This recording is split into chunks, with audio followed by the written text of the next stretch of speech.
বাংলার মানুষ আইয়ুব খানের শাসন দেখতে কিন্তু শান্তি পায় নাই। বাংলার মানুষ শেখ মুজিবুরের শাসন দেখতে কিন্তু শান্তি পায় নাই। বাংলাদেশের মানুষ এরশাদের শাসন দেখতে কিন্তু শান্তি পায় নাই। বাংলার মানুষ জিয়াউর রহমানের শাসন দেখতে কিন্তু শান্তি পায় নাই। বাংলাদেশের মানুষ শেখ হাসিনার শাসন দেখতে কিন্তু শান্তি পায় নাই। এবারে বাংলার মানুষ কোরআনের শাসন চায়, বলেন ঠিক কিনা? তোমারও বাংলার জমিনে স্বৈরাচারের গোষ্ঠী আছে না নাই? আবু জাহেল চলে গেছে, আবু জাহেলের গোষ্ঠী আছে, আবু জাহেলের অনুসরণকারী আছে। নমরুদ চলে গেছে, নমরুদের অনুসরণকারী আছে না? আছে। আওয়ামী লীগ চলে গেছে, তো কি হয়েছে? আওয়ামী লীগের অনুসারীরা আছে। বাংলার জমিনকে কিভাবে ধ্বংস করা যায় সেই পায়তারা চালাইতেছে। বিশ্বনবী মুহাম্মদ সাল্লাল্লাহু আলাইহি সাল্লামের উপর যে একখানা কিতাব নাজিল করেছেন, সেই কিতাবখানা আজকে থেকে 1450 বছর আগে নাজিল করেছেন। কত বছর আগে? 1450 বছর আগে। এখনো কোরআন আছে না নাই? আছে, আছে না? তো এখানে একটা প্রশ্ন হলো যে এর আগে নবী রাসূলের যে সমস্ত কিতাব ছিল সেই সমস্ত কিতাব বন্ধ হলো, কিন্তু আমার রসুলের কিতাব কেন বন্ধ হলো না? প্রশ্ন জাগে না? আপনাদের না জাগলো আমার জাগে, যে আসলে এর আগের নবীগুলোর কিতাবগুলো বন্ধ হলো, কিন্তু আমার নবীর কিতাব কেন বন্ধ হলো না? কেননা আল্লাহ তাআলা রব্বুল আলামিন কোরআনের মধ্যে বলেছেন, ইন্না নাহনু নাযালনা যিকরা ওয়া ইন্না লাহু লাহাফিজুন।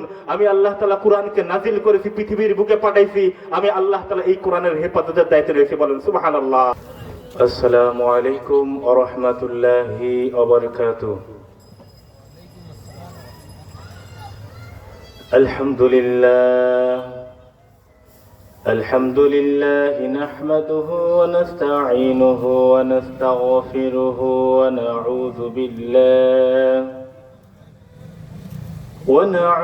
بالله من شرور أنفسنا ومن سيئات أعمالنا.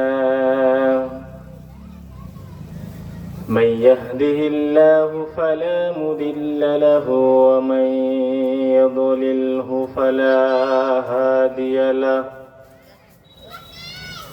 ونشهد أن لا إله إلا الله وحده لا شريك له. ونشهد أن سيدنا ومولانا محمدا عبده ورسوله الذي أرسل رسوله بالحق بشيرا ونذيرا وداعيا إلى الله بإذنه سراجا وقمرا منيرا. أما بعد فأعوذ بالله من الشيطان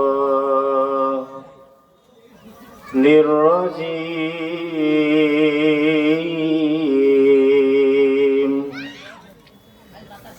بسم الله الرحمن الرحيم.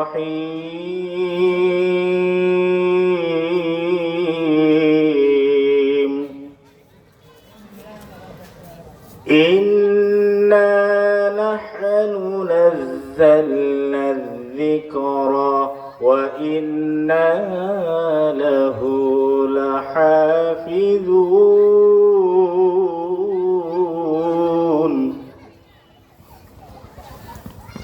وقال النبي صلى الله عليه وسلم أقرأوا القرآن فإنه يأتي يوم القيامة شفيعا لأصحابه. رواه المسلم. صدق الله العظيم وصدق رسوله النبي الكريم ونحن على ذلك من الشاهدين والشاكرين والذاكرين الحمد لله رب العالمين اللهم صل على محمد وعلى آل محمد كما صليت على إبراهيم وعلى آل إبراهيم إنك حميد مجيد اللهم بارك على محمد وعلى آل محمد كما باركت على إبراهيم وعلى آل إبراهيم إنك حميد مجيد তুমি তৌফিক দিও মোদেরকে যেন ডাকি তোমায় গো সুরে সুরে তুমি তৌফিক দিও মোদেরকে যেন ডাকি তোমায় গো সুরে সুরে এই ধরার মাঝে বলো আছে আখে নেই কো জানা আজো আপন বলে তুমি তৌফিক দিও মোদেরকে যেন ডাকি তোমায় গো সুরে সুরে দিন রজনী তুমি করছো সৃজন আকাশ মাঝে তারকার আয়োজন সব কিছু তোমারই করেছো দান সব কিছুর মালিক তুমি ওগো রহমান আল্লাহ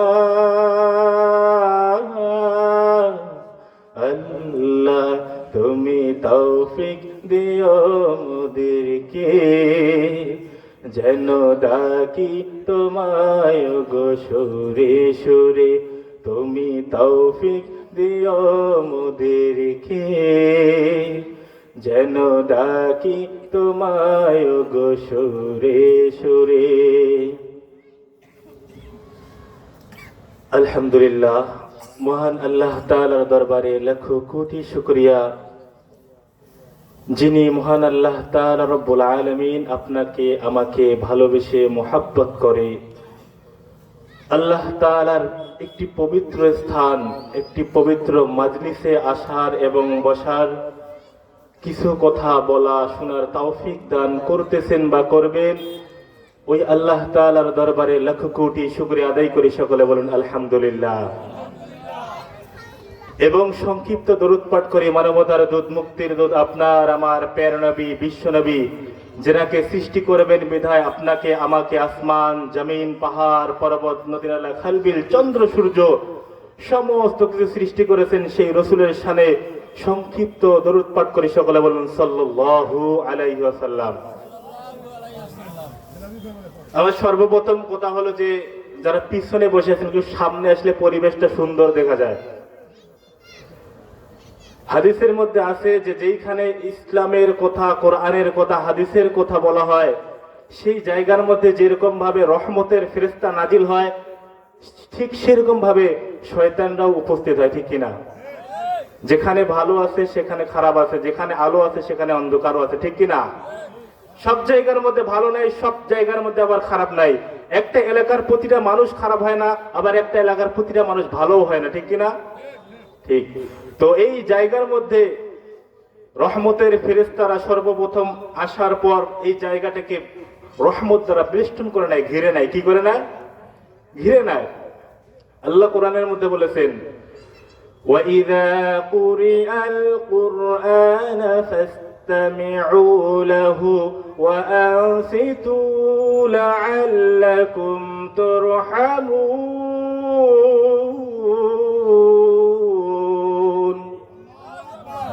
আল্লাহ তাআলা কোরআনের মধ্যে কি বলেছে জানেন আল্লাহ তাআলা রব্বুল আলামিন বলেছেন যে যেই জায়গার মধ্যে কোরআন হাদিসের আলোচনা করা হয় মহান আল্লাহ তাআলা রব্বুল আলামিন সেই জায়গার মধ্যে রহমতের ফেরেশতা পাঠায় দেন কিসের ফেরেশতা কথা বলতে হবে। কিসের ফেরেশতা? রহমতের ফেরেশতা পাঠায় দেন। এই জায়গার মধ্যে রহমতের ফেরেশতা ঘিরে নেন।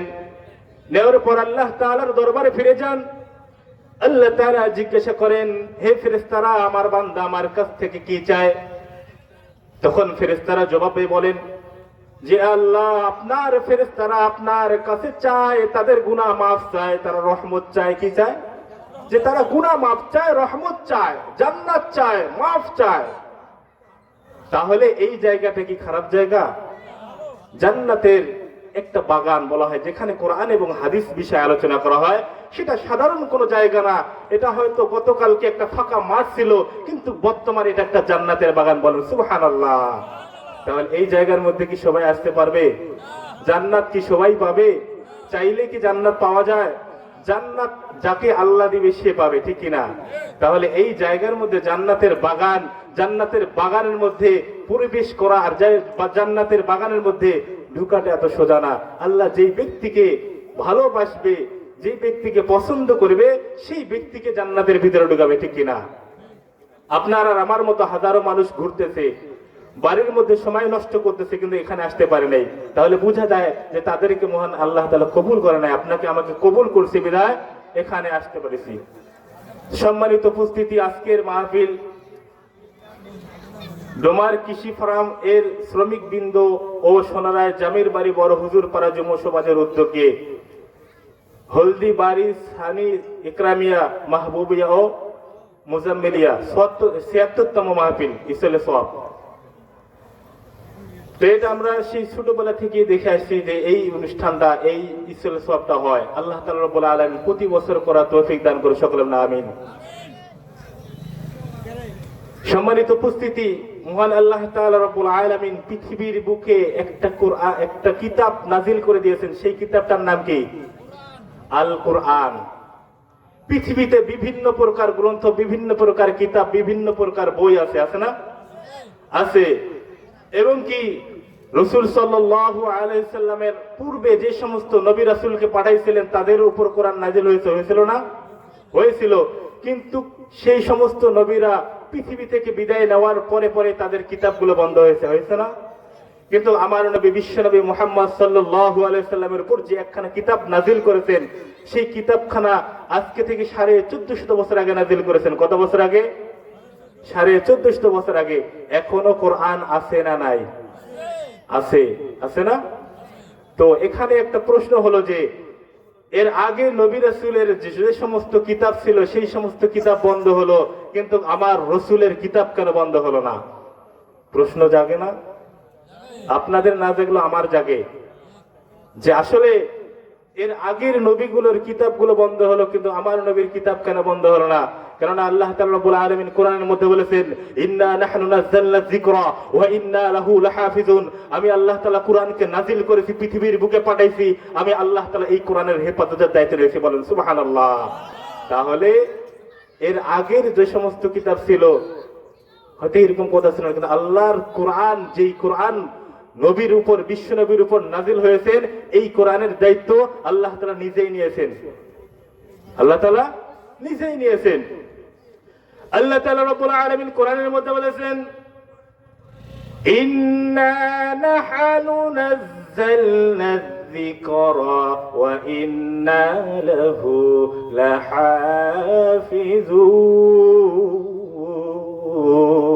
লাহাফিজুন। আমি আল্লাহ তাআলা রব্বুল আলামিন কোরআনকে নাযিল করেছি, পৃথিবীর বুকে পাঠাইছি। আমি আল্লাহ তাআলা রব্বুল আলামিন এই কোরআনের হেফাজতের দায়িত্ব নিজেই নিয়েছি। বলেন আল্লাহু আকবার। এর আগে যত সমস্ত কিতাব পৃথিবীর বুকে পাঠাইছেন, নবী রাসূল যাওয়ার পর সমস্ত কিতাব বন্ধ হয়েছে, কিন্তু মুহাম্মদ সাল্লাল্লাহু আলাইহি সাল্লামের উপর যেই কিতাবটা নাজিল হয়েছে সেই কিতাবটা কিয়ামত পর্যন্ত চলবে। বলেন আল্লাহু আকবার। যে আমি মুহাম্মদ সাল্লাল্লাহু আলাইহি সাল্লামের উপর এই কিতাব নাজিল করেছে, এই কিতাব নাজিল করেছেন আল্লাহ তাআলা রব্বুল আলামিন। আমি রাসূলের উপর এই কিতাব হেফাজতের দায়িত্ব দিয়েছেন। আমি রাসূল যখন থাকবো না, আমি রাসূলের পরে সাহাবায়ের উপর এই কিতাবের হেফাজতের দায়িত্ব দিয়েছেন। সাহাবায়ে কেরাম যখন থাকবে না, তারা কোরআনকে হেফাজত করবে, যখন তাবি থাকবে না তখন তাবি এই কোরআনকে হেফাজত করবেন। এইভাবে চলতে চলতে আল্লাহ তাআলা রব্বুল আলামিন কোরআনকে আলেম ওলামা পর্যন্ত পৌঁছে দিয়েছে। কি পর্যন্ত? আলেম ওলামা পর্যন্ত পৌঁছে দিয়েছে। কারণ রাসূল সাল্লাল্লাহু আলাইহি ওয়াসাল্লাম হাদিসের মধ্যে বলেছেন, ইন্নাল উলামা ওয়ারাসাতুল আম্বিয়া। আল্লাহু আকবার বলবেন না?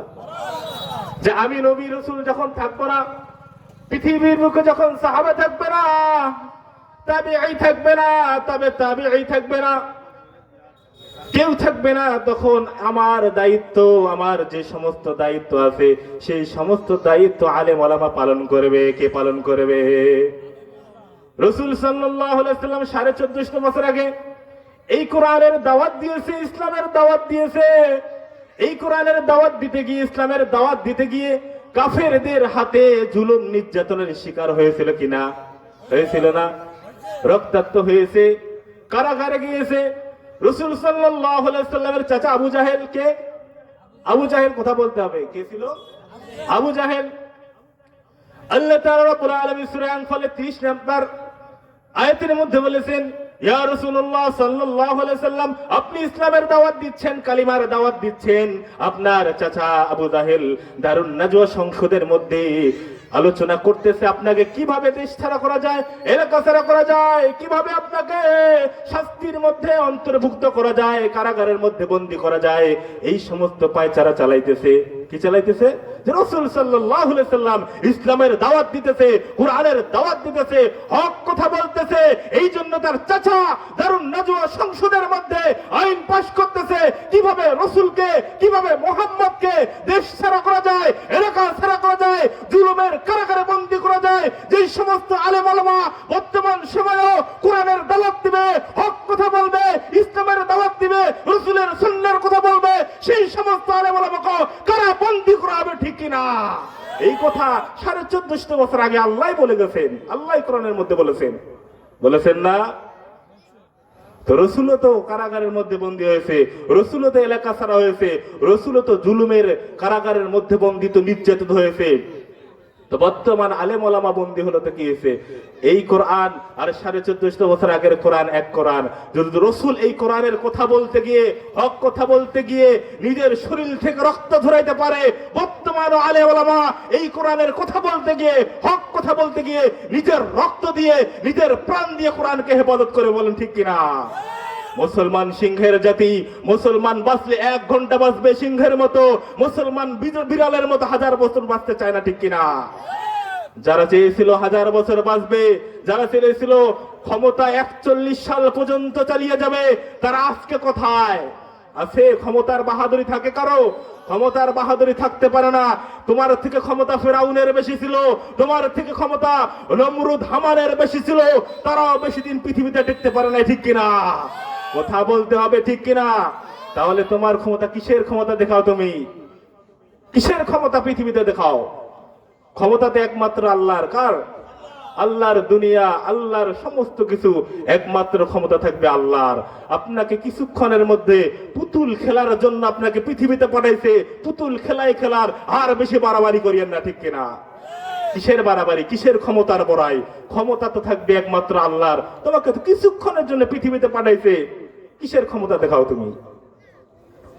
সম্মানিত উপস্থিতি, আল্লাহ তাআলা রব্বুল আলামিন যে কোরআন নাজিল করেছে, এই কোরআন কথা বলতে পারে। আপনারা কি জানেন এই কোরআন কথা বলতে পারে? পারে না? চলেন একটু কোরআনের সঙ্গে কথা বলি। আমরা কোরআনকে জিজ্ঞাসা করি, কোরআন তোমাকে কে নাজিল করেছে? আপনাকে আমাকে কে পৃথিবীতে পাঠাইছেন? আমাদের সৃষ্টিকর্তা কে? আল্লাহ। 2-4 জনের মনে হয়, বাকিলার না। আমাদের সৃষ্টিকর্তা কে? তো প্রতিটা জিনিসের সৃষ্টিকর্তা আছে না? কোরআনকে যে নাজিল করেছেন তেনারও তো সৃষ্টিকর্তা আছে না? তো আমরা এখন কোরআনকে জিজ্ঞাসা করবো, তো কোরআন তোমাকে কে নাজিল করেছেন? কোরআনকে যদি জিজ্ঞাসা করি, কোরআন তোমাকে কে নাজিল করেছে, পৃথিবীর বুকে তোমাকে কে পাঠাইছে? কোরআনের ভাষায় উত্তর দিতেছেন, তানজিলাম মিম্মান খালাকাল আরদা ওয়াস সামাওয়াতিল উলা। বলেন আল্লাহু আকবার। কোরআনের ভাষায় সুন্দরভাবে জবাব দিলেন, আমি কোরআনকে পৃথিবীর বুকে পাঠাইছেন, আমি কোরআনকে নাজিল করেছেন। যেই সৃষ্টিকর্তা আসমান জমিন পাহাড় পর্বত নদী নালা সমস্ত কিছু সৃষ্টি করেছেন, সে আল্লাহ রব্বুল আলামিন আমাকে নাজিল করেছেন, সৃষ্টি করেছেন। তাহলে আমরা কোরআনকে জিজ্ঞাসা করলাম, কোরআন তোমাকে কে নাজিল করেছেন? কোরআনের ভাষায় উত্তর দিলেন যে যেই আল্লাহ, যেই সৃষ্টিকর্তা সমস্ত কিছু সৃষ্টি করেছেন, সেই আল্লাহ আমাকে নাজিল করেছেন, সৃষ্টি করেছেন। এখন আমরা কোরআনকে জিজ্ঞাসা করব, কোরআন তোমার বাড়ি কোথায়, তোমার নাম কি? আপনার আমার নাম আছে না, বাড়ি আছে না? আছে তো, কোরআনেরও নাম এবং বাড়ি আছে। এখন আমরা কোরআনকে জিজ্ঞাসা করব, কোরআন তোমার বাড়ি কোথায়, তোমার নাম কি? কোরআনের ভাষায় উত্তর দিয়েছেন, বাল হুয়া কুরআনুম মাজিদুন ফি লাওহিম মাহফুজ। আল্লাহু আকবার। আমরা কোরআনকে জিজ্ঞাসা করলাম, তোমার নাম কি, তোমার বাড়ি কোথায়? কোরআনের ভাষায় উত্তর দিলেন, বাল হুয়া কুরআনুম মাজিদ, আমার নাম হলো কুরআনুম মাজিদ। বলেন আল্লাহু আকবার। কোরআন বললেন, আমার নাম কুরআনুম মাজিদ ফি লাওহিম মাহফুজ। আমি কোরআনকে আল্লাহ তাআলা রব্বুল আলামিন লাউহে মাহফুজ থেকে পৃথিবীর বুকে পাঠাইছেন। কোথায় থেকে? লাউহে মাহফুজ থেকে পৃথিবীর মধ্যে পাঠাইছেন। পৃথিবী থেকে লাউহে মাহফুজ না, পৃথিবীর বুকে লাউহে মাহফুজ থেকে পাঠাইছেন। তাহলে আমরা কোরআনকে জিজ্ঞাসা করলাম, কোরআন তোমার বাড়ি কোথায়, তোমার নাম কি?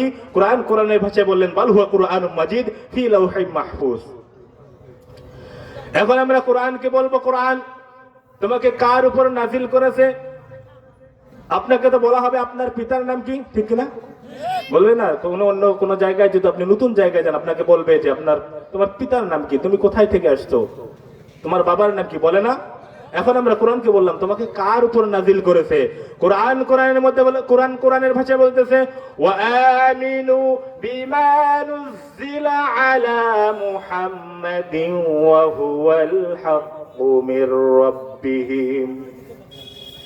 যে ঈমান আনো ওই সৃষ্টিকর্তার প্রতি, যেই সৃষ্টিকর্তা মুহাম্মদ সাল্লাল্লাহু আলাইহি সাল্লামের উপর কোরআন নাজিল করেছেন। কোরআন কি বললেন? কোরআন বললেন, ঈমান আনো সেই সৃষ্টিকর্তার প্রতি, সেই পালনকর্তার প্রতি, যেই পালনকর্তা মুহাম্মদ সাল্লাল্লাহু আলাইহি সাল্লামের উপর কোরআন নাজিল করেছেন। তাহলে আমরা বুঝলাম মুহাম্মদ সাল্লাল্লাহু আলাইহি সাল্লামের উপর কোরআন নাজিল করেছেন। কার উপর? মুহাম্মদ সাল্লাল্লাহু আলাইহি সাল্লামের উপর কোরআন নাজিল করেছেন। অপর আয়াতের মধ্যে বলেছেন, তাবারাকাল্লাযী নাযালাল ফুরকানা আলা আবদিহি লিয়াকুনা লিল আলামিনা নাযীরা। মহান সত্তা যিনি মুহাম্মদ সাল্লাল্লাহু আলাইহি সাল্লামের উপর ফুরকান নাজিল করেছেন। কি নাজিল করেছেন? কি নাজিল করেছেন? ফুরকান। তাহলে আমরা এখান থেকে বুঝলাম যে কোরআনের নাম শুধু কুরআনুম মাজিদ না, কোরআনের আরেকটা নাম আছে আল ফুরকান। কি নাম? ফুরকান। ফুরকান মানে হলো সত্য মিথ্যার মধ্যে পার্থক্যকারী, সত্য মিথ্যার মধ্যে পার্থক্যকারী। যেই সময় আলেম ওলামাদেরকে বিনা দোষে নির্মম ভাবে জুলুম নির্যাতনের মধ্যে পায়চারা করে তাদেরকে বন্দী করা হয়েছিল, তাদের দোষ করেছিল, দোষ ছিল না, তারা নির্দোষ, মিথ্যা মামলার মধ্যে তাদেরকে গ্রেফতার করা হলো। যে এই গ্রেফতারটা কেন করা হলো? যে তারা কোরআনের কথা বলেছেন, হক কথা বলেছেন, বিধায় তাদেরকে গ্রেফতার করা হয়েছিল। তো এই কোরআন সত্য মিথ্যা পার্থক্য করে, ঠিক কিনা? পারছে কোন আলেমকে বন্দী করে রাখতে? পারে নাই, তাদেরকে ছেড়ে দিতে বাধ্য হয়েছে, কেননা কোরআন আছে। কি আছে? কোরআন হক কথা, হক জিনিস প্রকাশ্য ভাবে প্রমাণিত করে দেয়, ঠিক কিনা? পারবে না। কোরআন পৃথিবীর বুকে আল্লাহ তাআলা রব্বুল আলামিন এই জন্যই পাঠাইছে যে হক কোনটা, সত্যি কোনটা, মিথ্যা কোনটা, বাস্তব কোনটা, অবাস্তব কোনটা। পৃথিবীতে এমন কোন জিনিস নাই যে এই জিনিসটা কোরআনের মধ্যে নাই। আছে না? প্রতিটি জিনিস, প্রতিটি জিনিস আছে। এই যে মাহফিলে সুন্দরভাবে প্যান্ডেলটা তৈরি করেছে, এই প্যান্ডেলের আলোচনা কি কোরআনের মধ্যে নাই? আছে। প্রতিটি জিনিস কোরআনের মধ্যে আছে। এবার আমরা কোরআনকে জিজ্ঞাসা করি, কোরআন তোমাকে কোন মাসের মধ্যে পৃথিবীর বুকে পাঠাইছেন? কোরআনের ভাষায় উত্তর দিয়েছেন, শাহরু রমাদানাল্লাযী উনজিলা ফীহিল কুরআন হুদাল লিন-নাসি ওয়া বাইয়িনাতিম মিনাল হুদা ওয়াল ফুরকান। কোরআনের ভাষায় উত্তর দিলেন, শাহরু রমাদানাল্লাযী উনজিলা ফীহিল কুরআন, আমি কোরআনকে আল্লাহ তাআলা রব্বুল আলামিন রমাদান মাসের মধ্যে পৃথিবীর বুকে পাঠাইছেন। কি মাসের মধ্যে? সুবহানাল্লাহ বলবেন না? তাহলে বোঝা গেল যে রমজান মাসে কোরআনকে পৃথিবীর বুকে পাঠাইছেন। কোন মাসে? রমজান মাসে। এই কোরআন রমজান মাসে নাজিল হওয়ার কারণে রমজান মাসকে এত সম্মানিত মাস বলা হয়। কিসের কারণে? কোরআন নাজিল হওয়ার কারণে। যে কোরআন এমন একটি জিনিস, যেই জিনিস আপনি যেখানে রাখবেন সেই জায়গাটা বরকতময় হয়ে যায়। কি হয়ে যায়? বরকতময় হয়ে যায়। যেরকম ভাবে আপনি কোরআনকে যখন রেহেলের মধ্যে রেখে দেন, রেহেলটাও কোরআনের মতো সম্মানিত হয়ে যায়। আপনি যখন কোরআনকে একটা তুক্তা কাঠের মধ্যে রাখবেন, সেই কাঠটাও কোরআনের মতো সম্মানিত হয়ে যায়। তাহলে দেখেন যে আপনার সন্তানকে যদি আপনি কোরআনের শিক্ষা দেন, কোরআনের হাফেজ তৈরি করেন, যেই ব্যক্তিটি নিজের সিনার মধ্যে কোরআনকে হেফাজত করবে, কোরআনকে ধারণ করবে, তাহলে সেই ব্যক্তির সম্মান কত বড় হবে। যদি একটি কাঠের মধ্যে রাখার কারণে কাঠটা সম্মানিত হয়, রেহালের মধ্যে রাখার কারণে রেহালটা সম্মানিত হয়ে যায়, একটা কাপড় দ্বারা কোরআনকে ঢাকার কারণে কাপড়টা সম্মানিত হয়ে যায়, তাহলে নিজেই যে ব্যক্তি কোরআনকে সিনার মধ্যে রাখে সেই ব্যক্তিটি কত বড় সম্মানিত হবে, কত বড় সম্মানিত হবে। তাহলে আপনার আমার উচিত নিজের সন্তানকে কোরআনের শিক্ষা দেওয়া। কিসের শিক্ষা দেওয়া? কোরআনের শিক্ষা দেওয়া। যখন আপনার সন্তানকে আপনি কোরআনের শিক্ষা দিবেন, আপনার সন্তান সুসন্তান হবে। আপনার সন্তান জানবে কিভাবে পিতামাতার সম্মান করতে হয়, তারা জানবে যে কিভাবে পিতামাতার সঙ্গে সৎ আচরণ করতে হয়, কিভাবে কি পিতামাতাকে আচরণ করলে পিতামাতা সন্তুষ্টি হয়, এটা তারা জানতে পারবে, বুঝতে পারবে। কেননা পৃথিবীর বুকে আজ পর্যন্ত দেখা যায় নাই যে কোন হাফেজ আলেমের পিতা মাতা বৃদ্ধাশ্রমে থাকে, ঠিক কিনা? কিন্তু অনেক ডক্টর, ইঞ্জিনিয়ার, ম্যাজিস্ট্রেট, এমপি, প্রধানমন্ত্রী সহ এরকম হাজার হাজার শিক্ষিত মানুষের পিতা মাতাকে বৃদ্ধাশ্রমে দেখা গেছে, ঠিক কিনা? তাহলে আপনার আমার সন্তানকে সর্বপ্রথম ইলমে দ্বীন শিক্ষা দিতে হবে, তারপর যেই শিক্ষা দেন। আজানটা হোক।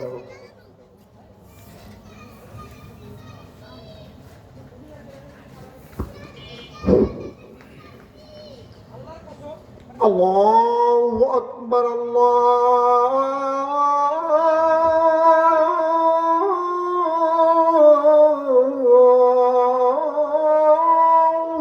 আকবার, আল্লাহু আকবার,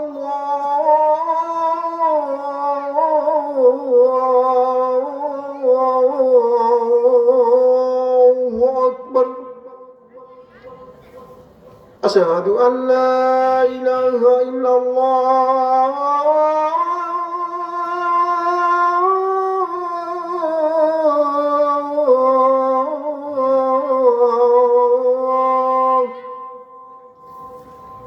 أشهد أن لا إله إلا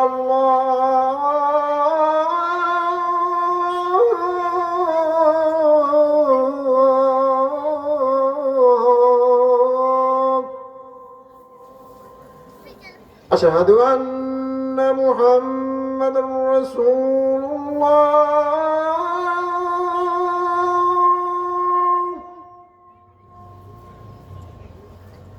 أشهد أن محمد رسول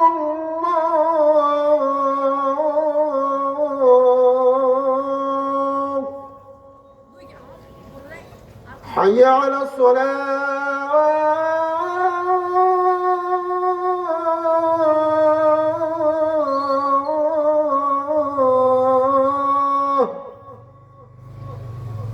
حي على الصلاة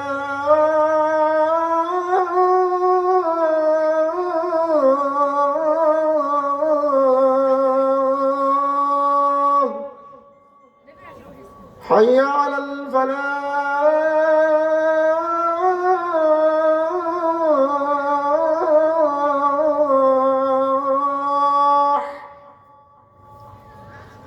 حي على الفلاح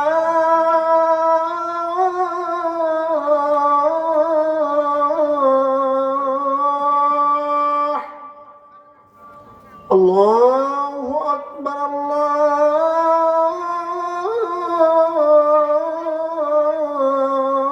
الله أكبر لا إله إلا الله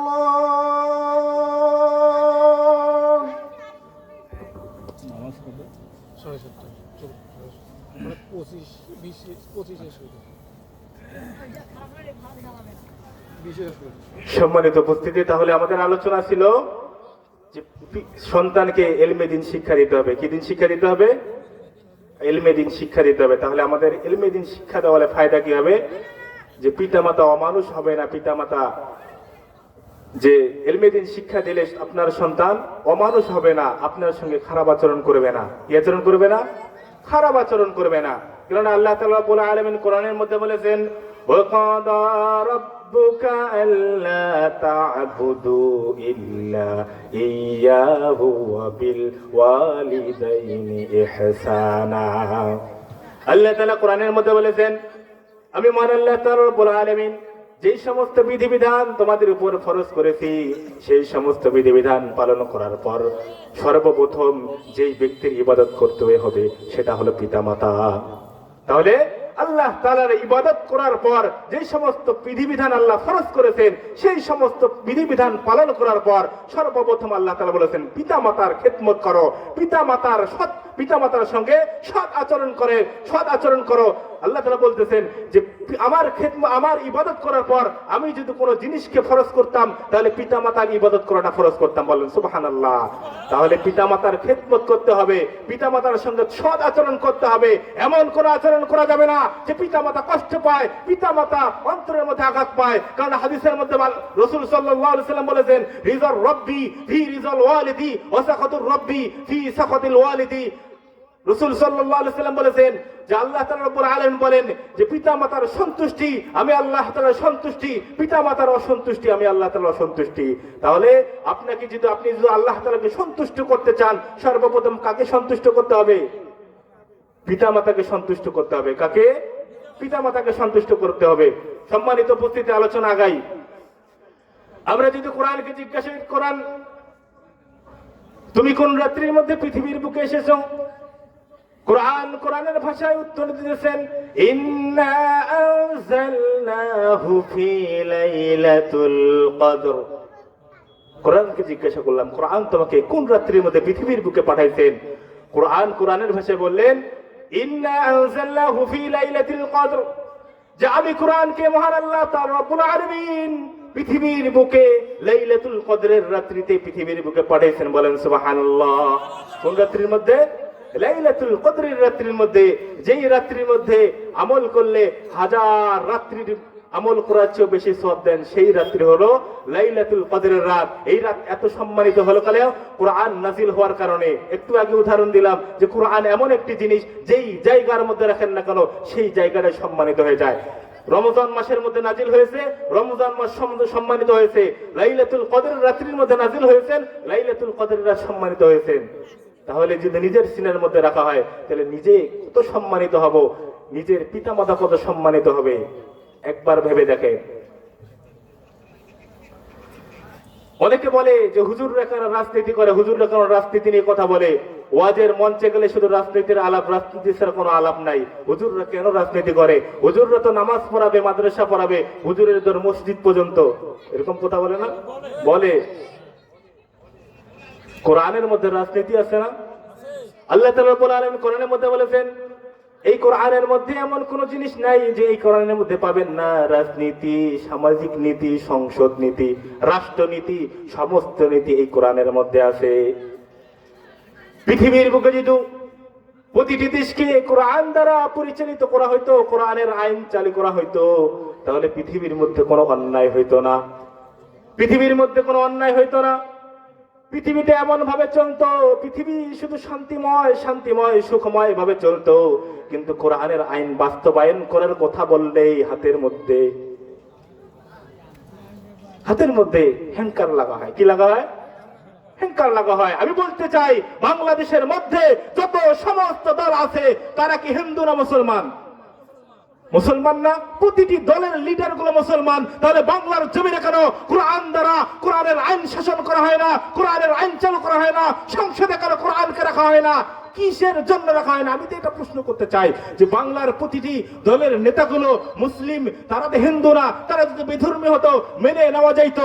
এখন পর্যন্ত যতগুলো বাংলার জমিনে দেশ শাসন করেছে, যতগুলো এমপি মন্ত্রী, যতগুলো সরকার এসেছে, প্রতিটিতে মুসলমান ছিল। আইয়ুব খান মুসলমান ছিল, শেখ মুজিবুর রহমান মুসলমান ছিলেন, শেখ হাসিনা মুসলমান ছিলেন, এরশাদ মুসলমান ছিলেন, জিয়াউর রহমান মুসলমান ছিলেন, খালেদা জিয়া সহ মুসলমান ছিলেন। তাই বাংলার জমিনে কেন পার্লামেন্টের মধ্যে কোরআনকে শাসন করা হয় না? কোরআনের আইন দ্বারা চালু করা হয় না? বাংলার জমিনে যদি আজকে কোরআনের শাসন চালু করা হয়তো, কোরআনের আইন চালু করা হয়তো, বাংলার জমিনে অন্যায়ভাবে শরীফ ওসমান হাদিকে হত্যা করা হয়তো না, ঠিক কিনা?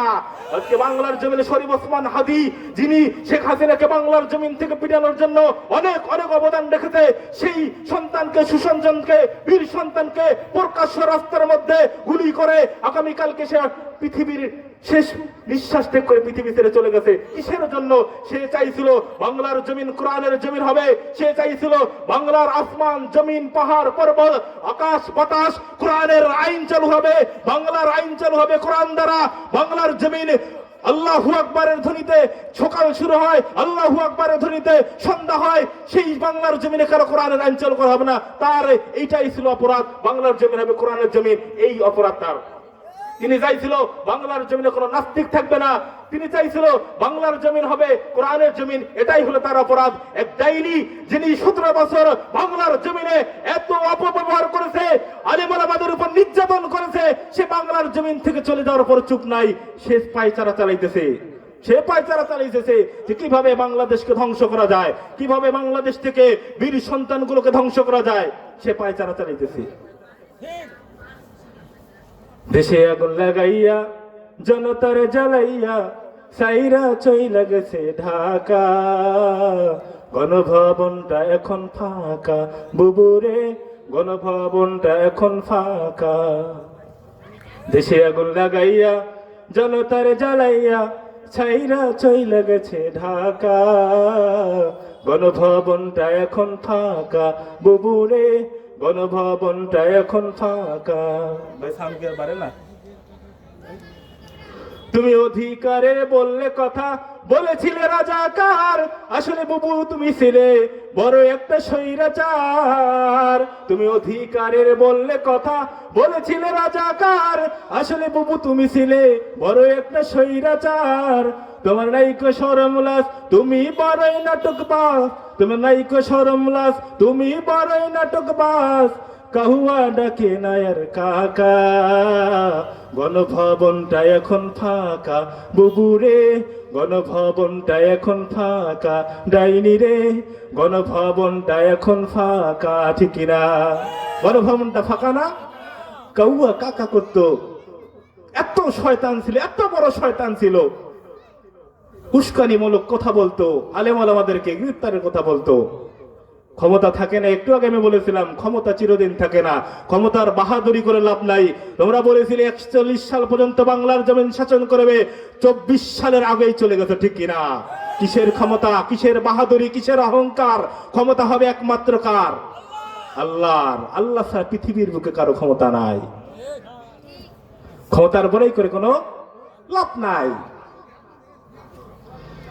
কোথায় আওয়ামী লীগ, কোথায় কাদের কাকা, কোথায় গেল ওই জালিমের গরম গরম কথা? কোথায় আওয়ামী লীগ, কোথায় কাদের কাকা, কোথায় গেল ওই জালিমের গরম গরম কথা? খেলা হবে, খেলা হবে, খেলা হবে, খেলা হবে, খেলা হবে বলে কাকা গেল পালাইয়া। আল্লাহ তোমার দরবারেতে লাখো শুকরিয়া, স্বৈরাচার পালাইছে হে দেশটা ছাড়িয়া, ঠিক কিনা? স্বৈরাচার যারা কোরআনের শাসন মানে না, কোরআনের আইন মানে না, কোরআনের কথা বললে বন্দি করে, তারা স্বৈরাচার। কি চান? স্বৈরাচার। বর্তমানও বাংলার জমিনে স্বৈরাচারের গোষ্ঠী আছে না নাই? আবু জাহেল চলে গেছে, আবু জাহেলের গোষ্ঠী আছে, আবু জাহেলের অনুসরণকারী আছে। নমরুদ চলে গেছে, নমরুদের অনুসরণকারী আছে না? আছে। আওয়ামী লীগ চলে গেছে, তো কি হয়েছে? আওয়ামী লীগের অনুসারীরা আছে। বাংলার জমিনকে কিভাবে ধ্বংস করা যায় সেই পায়তারা চালাইতেছে। চালাইতেছে না? চালাইতেছে। তাহলে আমি বলতে চাই, পৃথিবীর সমস্ত মুসলমানদেরকে এক হইতে হবে, বাংলার সমস্ত মুসলমানদেরকে এক হইতে হবে। যারা ইসলামের বিরুদ্ধে কথা বলবে, রসুলের বিরুদ্ধে কথা বলবে, কোরআনের বিরুদ্ধে কথা বলবে, রসুলের কালিমার সামনে কটূক্তি করবে, তাদেরকে বাংলার জমিন থেকে বিতাড়িত করতে হবে। বলেন ঠিক কিনা? তাদেরকে বাংলার জমিনে থাকতে দেওয়া হবে না। কারণ বাংলাদেশ শান্তির দেশ, বাংলাদেশ মুসলমানের দেশ। বাংলাদেশে কোনো অন্যায় জুলুমের কাজ করা যাবে না, কোরআন বিরোধী কোনো কাজ করা যাবে না। বাংলাদেশ আগামীর বাংলাদেশ হবে কোরআনের বাংলাদেশ। আমরা চাই আগামী যেই দলে ক্ষমতা আসুক না কেন, পার্লামেন্ট, সংসদ ভবন কোরআন দ্বারা পরিচালিত করতে হবে, কোরআনের শাসন দ্বারা পরিচালিত করতে হবে।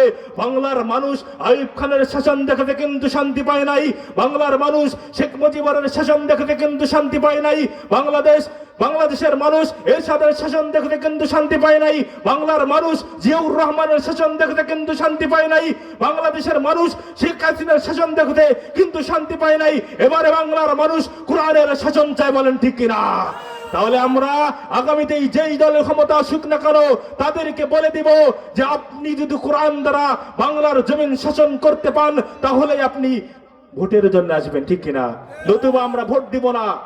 আমরা চাই কোরআনের দেশ হবে বাংলাদেশ, আমরা চাই কোরআনের দেশ হবে বাংলাদেশ।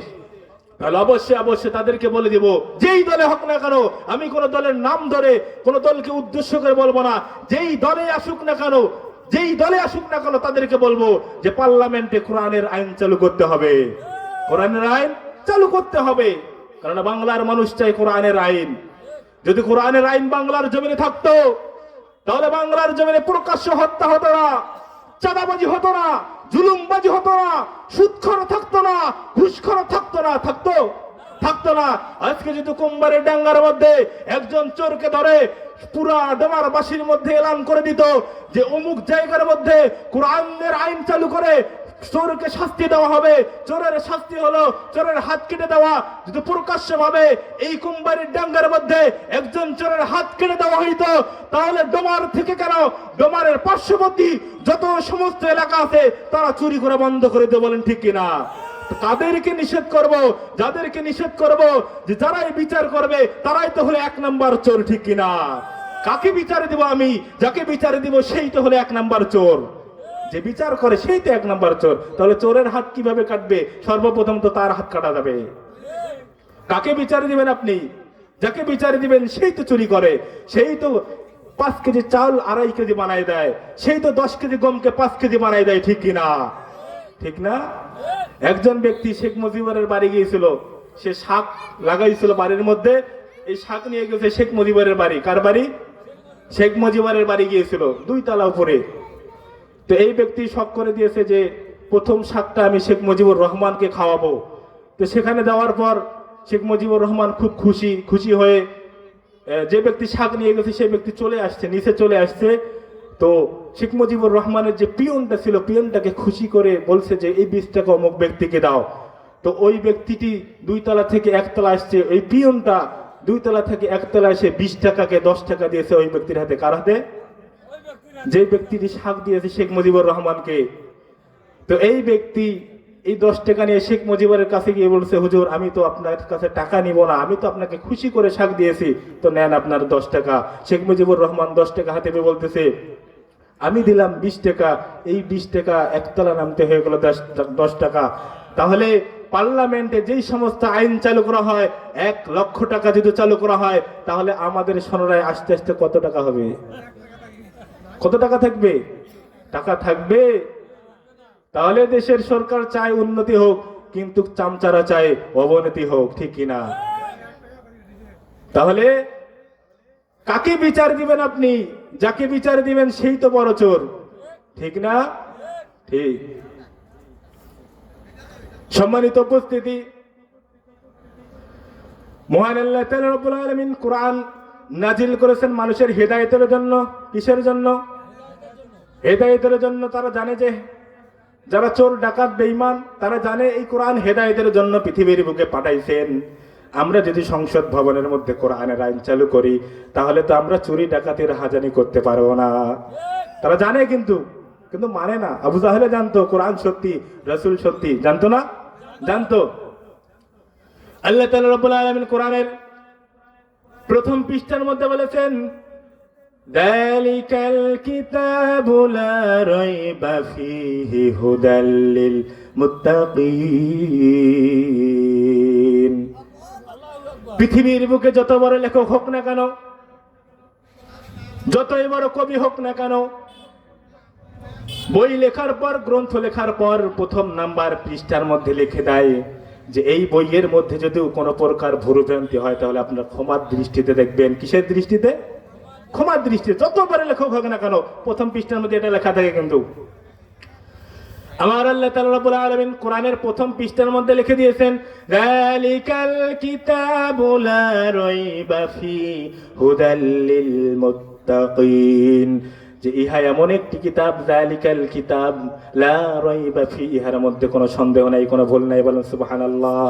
তাহলে পৃথিবীর যতই বড় লেখক হোক না কেন প্রথম পৃষ্ঠার মধ্যে বলে যে ইহার মধ্যে ভুল থাকতে পারে, ভুল যদি থাকে ক্ষমার দৃষ্টিতে দেখবেন। আর আল্লাহ রাব্বুল আলামিন কোরআনের প্রথম পৃষ্ঠার মধ্যে লিখে দিয়েছেন, যালিকাল কিতাব লা রাইবা ফীহি, ইহা এমন একটি কিতাব, ইহার মধ্যে কোনো ভুল নাই, ইহার মধ্যে কোনো ভুল নাই। তারপরে কি বলেছেন? হুদাল লিল মুত্তাকিন, এই কিতাবকে পৃথিবীর বুকে পাঠাইছেন মহান আল্লাহ তাআলা রব্বুল আলামিন। মানুষ কিভাবে তাকওয়াবান, পরহেজগার, ঈমানদার হবেন। তাহলে এই কোরআন কি পৃথিবীর বুকে কেন পাঠাইছেন? মানুষকে তাকওয়াবান, পরহেজগার, ঈমানদার বানানোর জন্য। আপনি মনে করেন আমি মুসলমানের ঘরে জন্ম নিয়েছি, কালিমা পাঠ করেছি, গরুর মাংস খাই, আমি মনে হয় মুসলমান। আপনি তো নাম কাওয়াস্তে মুসলমান। কি হস্তে মুসলমান? নাম কা ওয়াস্তে মুসলমান। আল্লাহ তাআলা রব্বুল আলামিন 4 নম্বর পারার 2 নম্বর পৃষ্ঠার মধ্যে বলেছেন, ইয়া আইয়ুহাল্লাযীনা আমানুত্তাকুল্লাহ হাক্কা তুকাতিহি ওয়া লা তামুতুন্না ইল্লা ওয়া আনতুম মুসলিমুন। আল্লাহ তাআলা রাব্বুল আলামিন কোরআনের মধ্যে বলেছেন, ইয়া আইয়ুহাল্লাযীনা আমানুত্তাকুল্লাহ, হে ঈমানদার বান্দারা, ইত্তাকুল্লাহ, তোমরা আল্লাহকে ভয় করো। কাকে ভয় করো? ইয়া আইয়ুহাল্লাযীনা আমানুত্তাকুল্লাহ হাক্কা তুকাতিহি ওয়া লা তামুতুন্না ইল্লা ওয়া আনতুম মুসলিমুন, হে ঈমানদার বান্দারা, তোমরা আল্লাহকে ভয় করো এবং তোমরা পরিপূর্ণ ইসলামের মধ্যে প্রবেশ না করে ঈমানদার না হয়ে আমার ডাকে সাড়া দিয়ে আসিও না।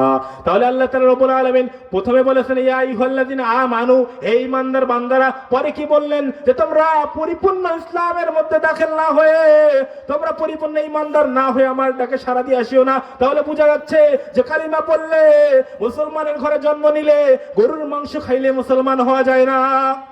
মুসলমান হওয়া যায়?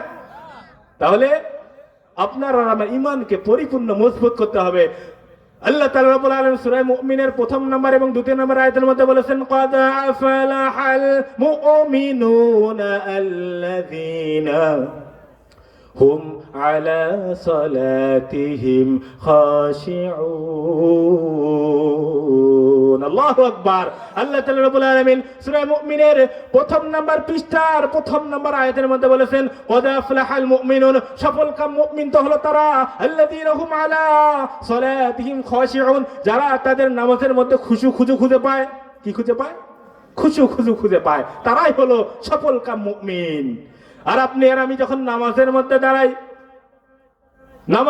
দাঁড়াইছি, চিন্তা করতেছি কখন নামাজ শেষ হবে, হুজুর এত বড় কেরাত ধরছে, এই নামাজ শেষ করে আমাকে 1 বিঘা জমির ধান কাটতে হবে, আমাকে এত বিঘা জমির আল পাড়তে হবে, বিছন তুলতে হবে, বিছন লাগাইতে হবে। 100 মণ ধান বিক্রি করলাম, ধানের হিসাব তো মিলতেছে না, নামাজের মধ্যে চিন্তা করতেছে। তো এই নামাজ দ্বারা আপনি প্রকৃত মুমিন, ইসলাম ঈমানদার দাবি করতে পারবো না। তাহলে আল্লাহ তাআলা বলেছেন, ক্বাদ আফলাহাল মুমিনুন আল্লাযীনা হুম আলা সালাতিহিম খাশিউন, যে সফল মুমিন হলো তারা যারা তাদের নামাজের মধ্যে খুশু খুঁজে পায়। তাহলে আপনার আর আমার নামাজ এমন ভাবে পড়তে হবে যে চিন্তা করতে হবে সামনে আল্লাহ, পিছনে আজরাইল, ডানে ফেরেশতা, বামে ফেরেশতা, এই নিয়তে নামাজ পড়তে হবে। তাহলে এই নামাজের মধ্যে খুশু খুঁজে পাবো। যদি আপনি নামাজ নিয়ত করেন যে কখন হুজুর নামাজ শেষ করবে, কখন বাড়ি যাব, কখন ভাত খাবো, তাহলে এই নামাজ দ্বারা আপনার কোনো লাভ নাই। আপনি যদি দিনে 1000 ওয়াক্ত নামাজ পড়েন, নামাজ বেকার হয়ে যাবে। হবে? আল্লাহ তাআলা রাব্বুল আলামিন কোরআনের মধ্যে বলেছেন, কুল ইন্না সলাতি ওয়া নুসুকি ওয়া মাহইয়ায়া ওয়া মামাতি লিল্লাহি রাব্বিল আলামিন। আল্লাহ তাআলা রাব্বুল আলামিন কোরআনের মধ্যে বলেছেন, কুল ইন্না সলাতি ওয়া নুসুকি ওয়া মাহইয়ায়া ওয়া মামাতি লিল্লাহি রাব্বিল আলামিন। তোমার নামাজ, তোমার ইবাদত, তোমার কুরবানি, তোমার যাকাত, তোমার হজ সমস্ত হবে একমাত্র আল্লাহ তাআলার জন্য। কার জন্য? আল্লাহ তাআলার জন্য। তাহলে আপনার আর আমার নিয়ত সর্বপ্রথম থাকতে হবে, যেই নিয়তে যেই কাজ করেন না কেন আল্লাহ তাআলাকে রাজি খুশি করার জন্য। বুখারী শরীফের 1 নম্বর হাদিস হলো ইন্নামাল আ'মালু বিন্নিয়াত, সমস্ত কাজ নিয়তের উপর নির্ভর করে। তাহলে আপনার আর আমার নিয়ত যদি মানুষকে দেখানোর জন্য হয়, তাহলে এই নিয়ত বেকার, এই নিয়ত করে কোনো লাভ নাই। আপনার আর আমার নিয়ত করতে হবে আল্লাহ তাআলাকে রাজি খুশি করার জন্য। কাকে রাজি খুশি করার জন্য? আল্লাহ তাআলাকে রাজি খুশি করার জন্য। একটা কথা না বললে নয়। বর্তমান সময়ে যেই সমস্ত ব্যক্তিরা বলে হুজুররা কেন রাজনীতি করবে, তাদেরকে আমি বলতে চাই, রাসূল সাল্লাল্লাহু আলাইহি সাল্লাম 10 বছর কোরআন দ্বারা রাজনীতি করেছিলেন। কি করেছিলেন? রাজনীতি করেছেন। শেখ মুজিবুর রহমান যদি দেশ শাসন করার কারণে রাজনীতিবিদ হতে পারে, শেখ হাসিনা যদি দেশ শাসন করার জন্য, রাষ্ট্র পরিচালনা করার জন্য রাজনীতিবিদ হতে পারে, জিয়াউর রহমান যদি রাষ্ট্র শাসন করার জন্য রাজনীতিবিদ হতে পারে, এরশাদ যদি রাষ্ট্র শাসন করার জন্য রাজনীতিবিদ হতে পারে, খালেদা জিয়া যদি রাজনীতি শাসন করার জন্য, রাষ্ট্র শাসন করার জন্য রাজনীতিবিদ হতে পারে, আমার রাসূলও 10 বছর কোরআন দ্বারা রাজনীতি করেছেন। তাহলে রাসূল সাল্লাল্লাহু আলাইহি সাল্লাম কেন রাজনীতিবিদ না? হুজুররা কেন রাজনীতি করতে পারবে না? যারা বলবে যে হুজুররা কেন রাজনীতি করে, তাদেরকে এই জবাব দিবেন। আর একটা কথা হলো, যে সমস্ত ব্যক্তিরা বলে যে হুজুর ইসলামী দল তো অনেকগুলো, আমরা কাকে বিশ্বাস করব, কে সঠিক দল, আমি তাদেরকে বলতে চাই, তোর মুখে জুতার বাড়ি। তুই বাজারে গেলে ভালো বেগুন কোনটা, খারাপ বেগুন কোনটা সেটা চিনতে পারিস, ভালো আলু কোনটা, খারাপ আলু কোনটা সেটা জানতে পারিস, ভালো পেঁয়াজ কোনটা, খারাপ পেঁয়াজ কোনটা সেটা জানতে পারিস। তোর কি এই বিবেকটা হয় নাই যে কোন দল ভালো, কোন দলকে সাপোর্ট করলে আমি জান্নাতের পথে যাব, কোন দলকে সাপোর্ট করলে আমি জাহান্নামে যাব? এই বিবেক কি তোর হয় নাই? বাজারে গেলে চিনে কোনটা ভালো জিনিস, কোনটা মন্দ জিনিস, কিন্তু পৃথিবীর বুকে কোনটা ভালো আইন, কোনটা কোরআনের আইন, কোনটা ইসলামী আইন এটা জানে না, কোনটা ইসলামী দল, কোনটা ইসলামী দল এটা জানে না। তাহলে আমাদের সকলকে চিন্তা ভাবনা করতে হবে যে কোন দলকে সাপোর্ট করলে ভালো হবে, কোন দলকে সাপোর্ট করলে আমরা জান্নাতের পথে যাইতে পারবো। আল্লাহ তাআলা রাব্বুল আলামিন আমাদের সকলকে কোরআন অনুযায়ী আমল করার তৌফিক দান করুক, নিজের সন্তানকে কোরআনের শিক্ষা দেওয়ার তৌফিক দান করো। আবার দেখা হবে কোনো মঞ্চে, কোনো ইসলামী মঞ্চে, কোনো প্যান্ডেলে। আল্লাহ তাআলা রাব্বুল আলামিন আমাদের সকলের হায়াতের মধ্যে বারাকা দান করুক। ওয়া আখির দাওয়ানা আলহামদুলিল্লাহি রাব্বিল আলামিন। আসসালামু আলাইকুম ওয়া রাহমাতুল্লাহি ওয়া বারাকাতুহু।